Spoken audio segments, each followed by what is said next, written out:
Like DJ Khaled said, another one. Oregon lands one of the best athletes in the country.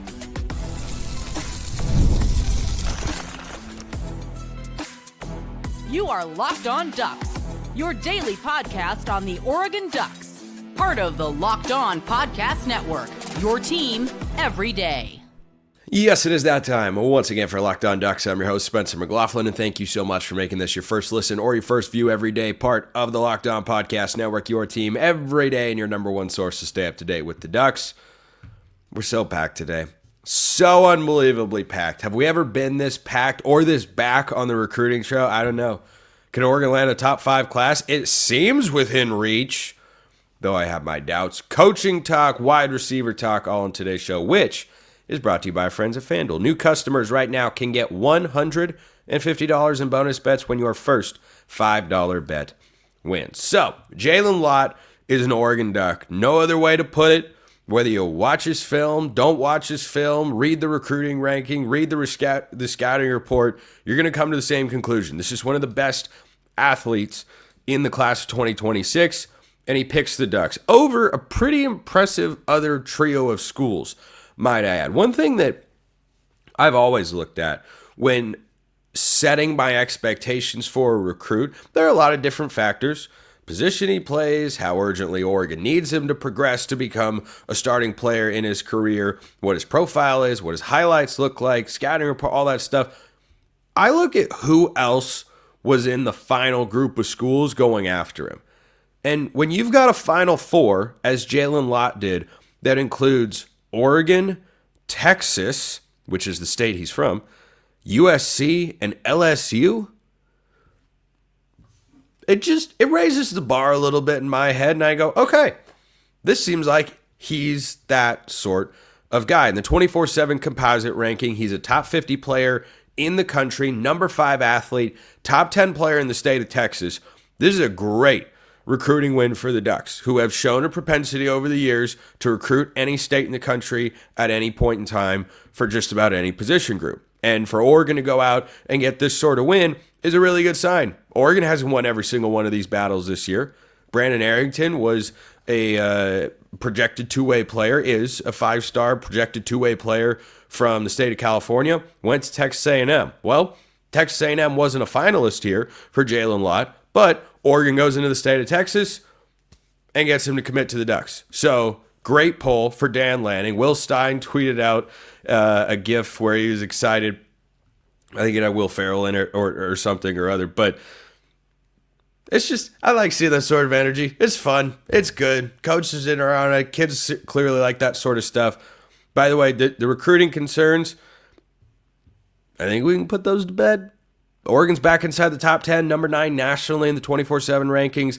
Lott comes in with a composite ranking of just a shade over 97, which is bordering on 5-star status. So Ross Douglas and Rashad Samples reportedly involved here, as you would expect. Samples has got ties to Texas. He was big, even though he's the running backs coach, in landing DeCorian Moore from Duncanville High School.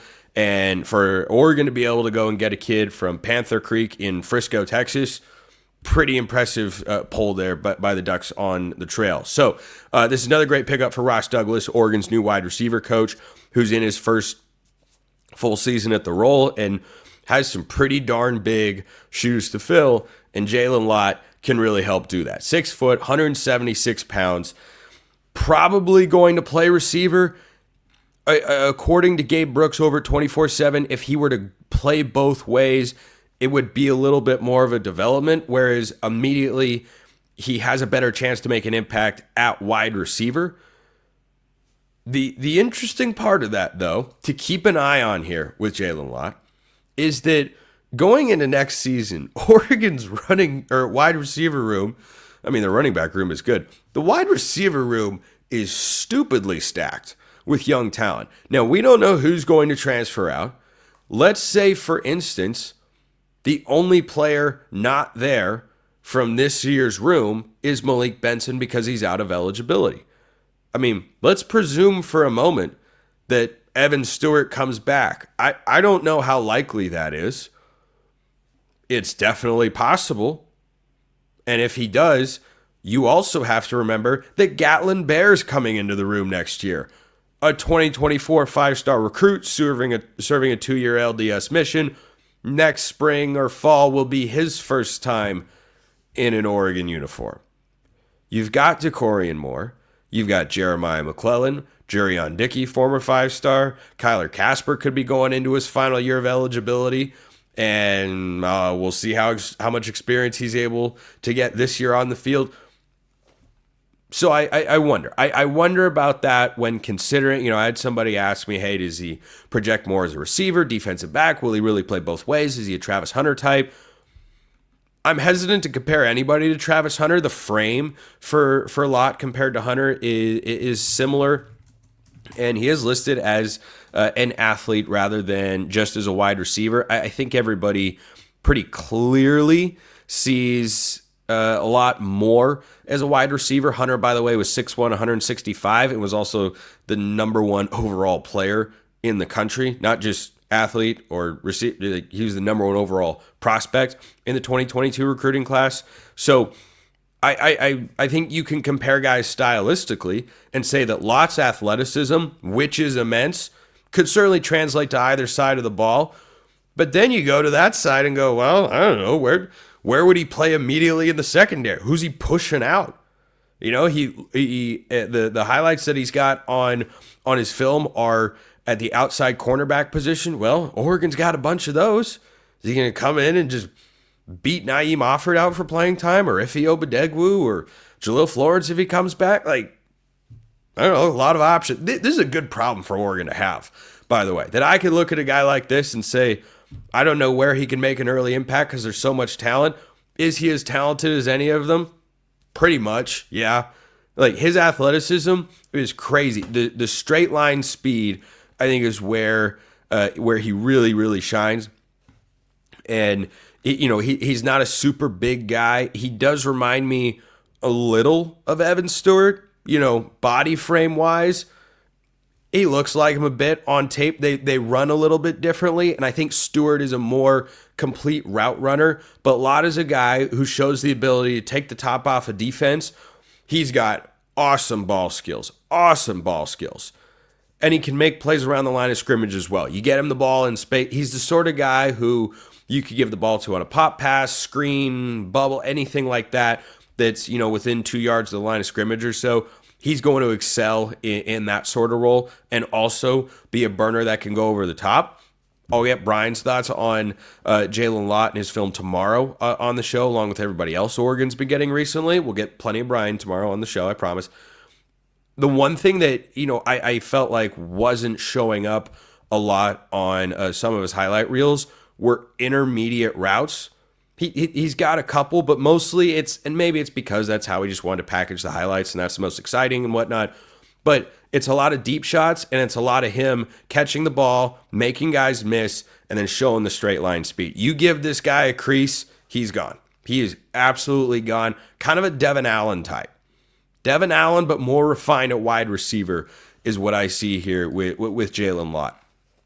And there's a guy who was a Texas 4A silver medalist as a junior in the high jump, going 6'10", and the long jump, 7.25.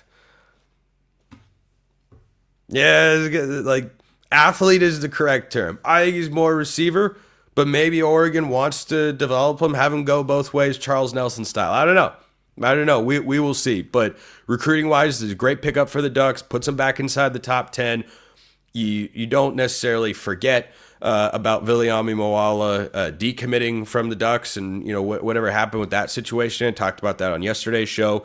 But a nice immediate momentum piece for Oregon to get right back inside the top 10 where I expect them to be on an annual basis. But top 5, that's another question. First, this episode brought to you by FanDuel. Summer sports are in full swing. Whether you're all about baseball under the lights, golf on the green, which is my sort of thing. I was doing that earlier today. I played okay, thanks for asking. Or high-stakes soccer action, FanDuel is the best way to make every game even more exciting. You're already following the action, so why not make it a little more thrilling? With FanDuel, you can get in on the game while your friends are getting sunburned at the beach or whatever else they're doing in the summer. And if you want to bet on anything Oregon related, yeah, you can do that too.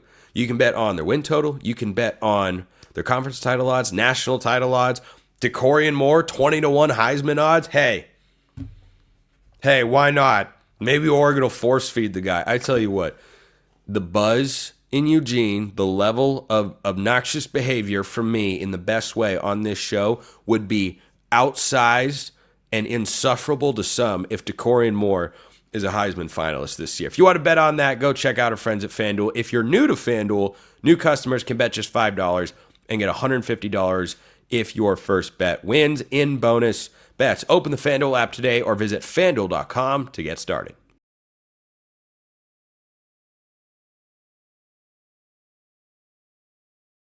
When battling an illness,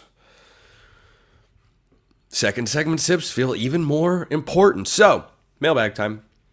YouTube comments, become a Locked On Ducks insider, Twitter, DMs and mentions wide open, all ways to get in the mailbag, or send in takes for Spencer's scale of agreement, where you send in a take and I give you 1 to 10 where I am at, 1 being no, and 10 being I'm all the way there. So, Rick sends this one in. After the recent surge in Oregon recruiting over this last week and the other players they're still in on or leading for, this class is still really small. What do you feel Oregon's chances are in finishing in the top 5? Admittedly, before this last week, I would have put this at about a 2. I'll bump it up to a 3, even though I know they're sitting number 9 in the country right now. I will defend my point here in a moment. In the last week, Oregon has landed 3 of their top 6 rated players in 24/7's rankings alone. Now, they have 3 5-star recruits with Emmanuel Hinacho and Jet Washington and Kendre Harrison. It's a good collection of guys. I mean, a really, really good collection of guys. We'll see if, one day I saw Messiah Hampton, wide receiver commit, tweet a while back about maybe getting bumped up to 5-star status. That has not happened as I'm recording this show. I don't necessarily expect it to.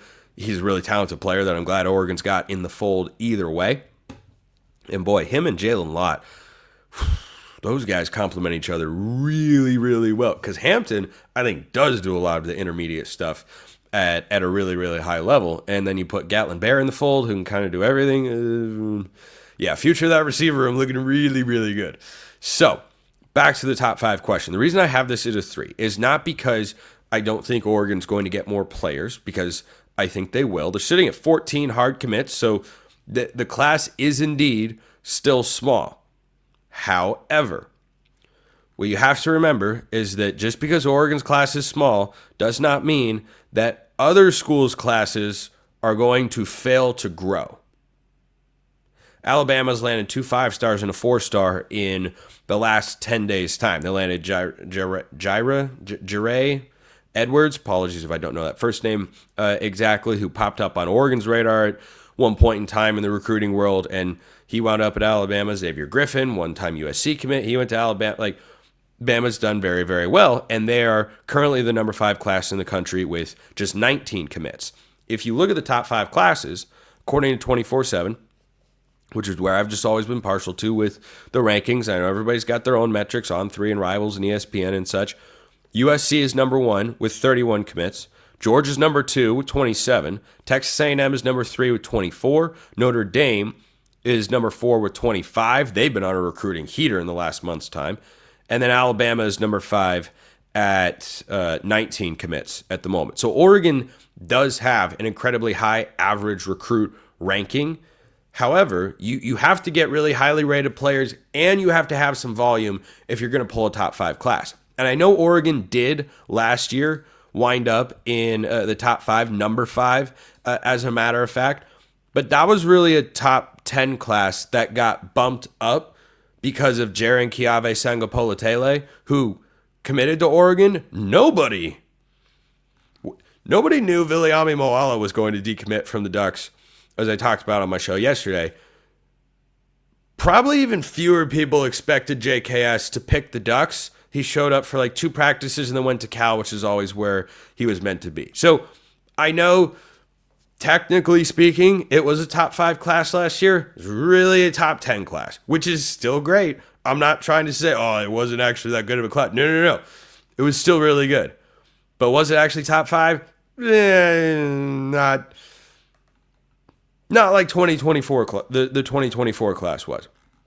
But with where Oregon's at, the reason I say it's a 3 on my personal scale of agreement for Oregon getting inside the top 5 is the 2 commits that the 2 most high profile commits they've missed on are in classes that are ahead of them.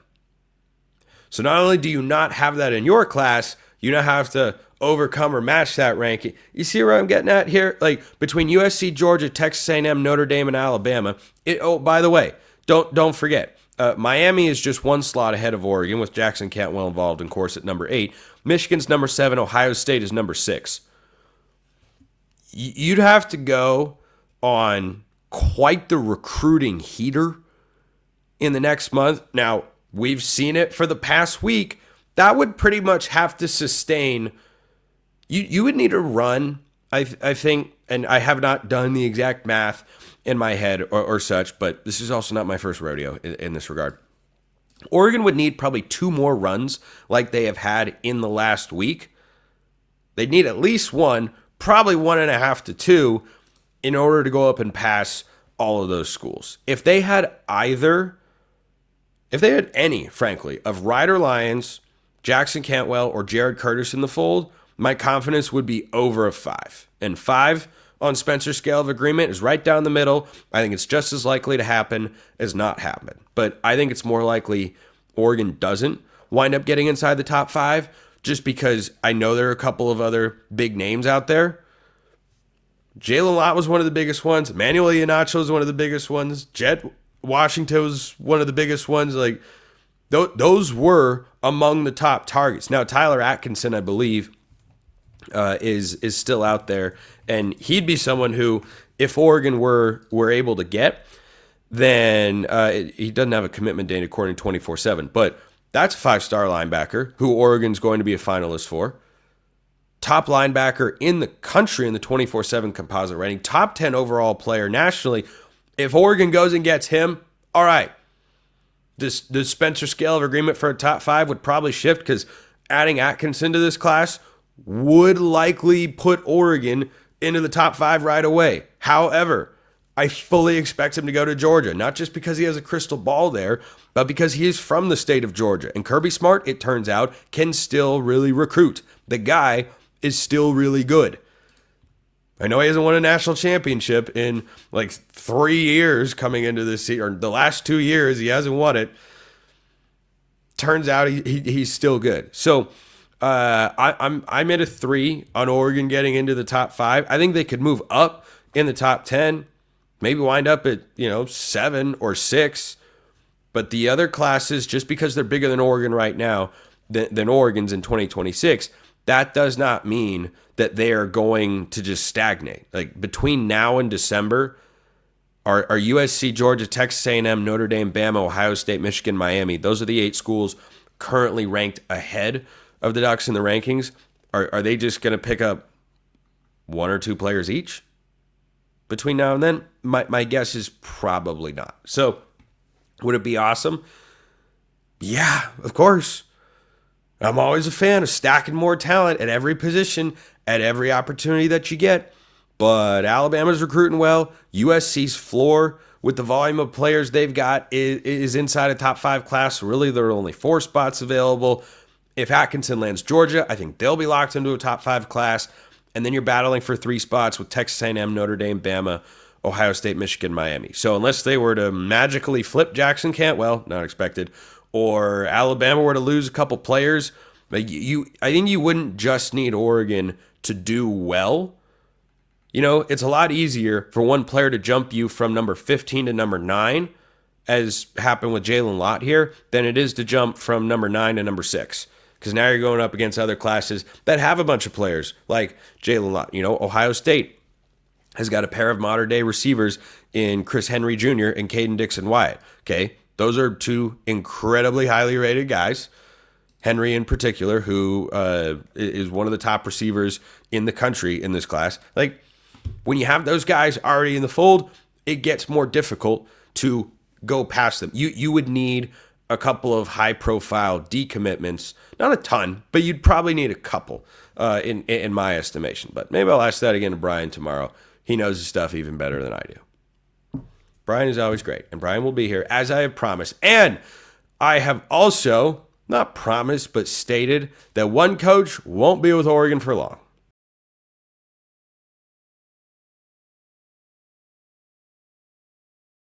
All right, so a couple questions to wrap today's show. Actually, one question and one Spencer scale of agreement. I like both of those things. This from a Locked On Ducks insider. So I was thinking to myself and figure I would ask the question, which coach in all likelihood will be the next to leave for another opportunity? As much as I don't want it, I can't fault someone for betting on themselves, for bettering themselves. Chris Hampton is the answer to this question. So Hampton was a full-time defensive coordinator at Tulane, came to Oregon ahead of the 2023 season. Defense improved immediately once he got there. Then in 2024, he pulls the greatest defensive back haul, well, in 25, he pulls the greatest defensive back haul of recruits in the history of Oregon football, gets the 24/7 Recruiter of the Year moniker, deservedly so. He's Oregon's co-defensive coordinator. He was the secondary coach. It's back to safeties. They're all just shifting titles around. They're all heavily involved. Okay, a former defensive coordinator who is now a co-DC with a recruiting profile like Hampton's, he's not going to last very long. I will be so incredibly, but pleasantly surprised if Chris Hampton remains a member of the coaching staff for the 2026 season. Someone somewhere is going to come and scoop him up to be their full-time defensive coordinator. Because right now, he is one of the highest-ranking coaches on Oregon's staff. He does not, however, call the defensive plays. If he wants to be a head coach one day, he probably has to call defensive plays at the Power 4 level and do so successfully, which I believe he can. So that's if. I haven't talked to him, of course, but if that is what he ultimately wants to do, which plenty of coaches, when you are willing to take a step up in pedigree of the school from Tulane to Oregon, but take a step down in your role, there are a lot of similarities between coaching and broadcasting. I'm very familiar with both of these worlds. That's typically a sign you will do whatever it takes to continue ascending upward. So, Hampton's a stud. He's got an impressive track record. It's only going to continue to get stronger, it seems. And that is who I think is the least likely assistant to be on Dan Lanning's staff next year. Now, Will Stein would be pretty high on that list too. The difference, though, is I think Hampton will have more jobs he's willing to take than Will Stein. Because if Stein, who I do think wants to be a head coach one day, gets an opportunity to do so, he will. His name has popped up on lists before, and I don't think there's been anything serious, at least not that I've seen or been told. But he's going to continue to get more buzz, and a lot of time coaches wind up on those lists because agents make that happen, or because they want it to happen, or because a guy is just really good and high profile. And back-to-back Heisman Trophy finalist at quarterback, it's pretty high profile. It's pretty high profile when you're doing that at Oregon, of course, doing in the Pac-12, then in the Big Ten. So I think that Stein is certainly a candidate to leave Oregon within the next year or two, but he's looking for the right opportunity. I don't think he's just going to take first available, because being Oregon's OC, boy, that carries with it a lot of cachet. And you know what? Not everyone that's moved on to be a head coach from that position has taken a job that's worked out. Marcus Arroyo, who is now Arizona State's offensive coordinator, they really like him down there with Dillingham. I think that's more about Dillingham than Arroyo, personally, who I have heard is a really good guy, but we all saw him as an OC. I wasn't sad when he left. I like Joe Moorhead a lot better. I'll get to him in a sec. Arroyo went to be the head coach at UNLV. It did not work out. Joe Moorhead went to be the head coach at Akron. It is not working out. Them's the breaks sometimes. And you can get those sorts of jobs, or you wait for the right job to come open. I have mentioned this before. If I'm Will Stein, I'm keeping an eye on what happens at Stanford, because that is a place where, this may surprise you, you can recruit high school kids at a top 25 level. That has always been true, because Stanford is unique. Can you do a top 10? No. But can you do top 25? Yes. Can you be a darn good program? Yes. I do believe that, even in the modern era. There are obstacles, to be sure. Do you know how many transfers Stanford has taken in the 2025 class? I'm going to double check this answer. I believe it's 18. That is more transfers than their football program has taken in the history. It is 18. That's more than they've taken in the history of their program combined. Their GM is Andrew Luck. He's pretty good. If you put Andrew Luck's brain and Will Stein's offense together, boy, what quarterback wouldn't want to go play for those guys, quite frankly? And if Stanford starts using the portal, they've got an endowment as large as anybody in the country, or larger than most schools in the country. And if they direct just a smidge, like a rounding error, of that money towards the football program, which I'm sure Andrew Luck will encourage them to do, then guess what? Kind of an attractive job. Kind of. I'm not saying it's a top 5 job in college football. I'm saying over the last 3 years, it's been a job I would not want no part of if I wanted to be a head coach. Andrew Luck is trying to change that, and I respect him for doing so. That's a job I'd keep an eye on if I were Will Stein. But when you're looking for a defensive coordinator job like Chris Hampton will, you just got to take first available. You get a Power 4 defensive coordinator offer, go. Go. Prove your worth. Show that you can do it at the Power 4 ranks. But when you're looking to be a head coach, especially when it's your first head coaching job, you can't always be super picky, but you should be at least a little bit more picky. So that's why I'd say Hampton leaves before Stein. Wrapping this up with a Spencer scale of agreement take from Ian. You were talking about the wide receiver room, and it got me thinking. 2013 was the most underrated wide receiver room the Ducks have had in the past 20 years. Josh Huff, Keenan Lowe, Braylon Addison, not Braden, Braylon Addison, and Darren Carrington was so underrated. Well, the most underrated, at full strength, the 2014 unit was pretty solid. Darren Carrington, Devin Allen, also Keenan Lowe, I believe, was still on that 2014 team. That was a real solid group. But 13 did have Addison and Huff. And I tell you what, I hope every Oregon receiver turns into Braylon Addison or Josh Huff. Not a bad comp for Jalen Lott, tying this back to the beginning of this show. Huff was not a guy that hit you with a bunch of slants. I know his most iconic catch was on a mid-range slot, but he was a lot of downfield and a lot of around the line of scrimmage and a little bit of a gadget guy. I think Josh Huff was a little bit thicker coming out of high school, or at least by the time he, really built his body out. 5'10", 185. A couple inches shorter, actually, than Jalen Lott. And Lott is 6 foot, 175. So, not exactly identical, but kind of similar-ish. 2013 is the most under... I mean, the last few years have just been so good. I think a lot of those can blend together. I like that take, Ian. 7. I give that a 7. I'm a Braylon Addison, Josh Huff stan. That's just the way I roll. So with those glorious names, I'm wrapping today's show. Appreciate everyone listening. I'll see you next time. Have a wonderful rest of your day, and go Ducks.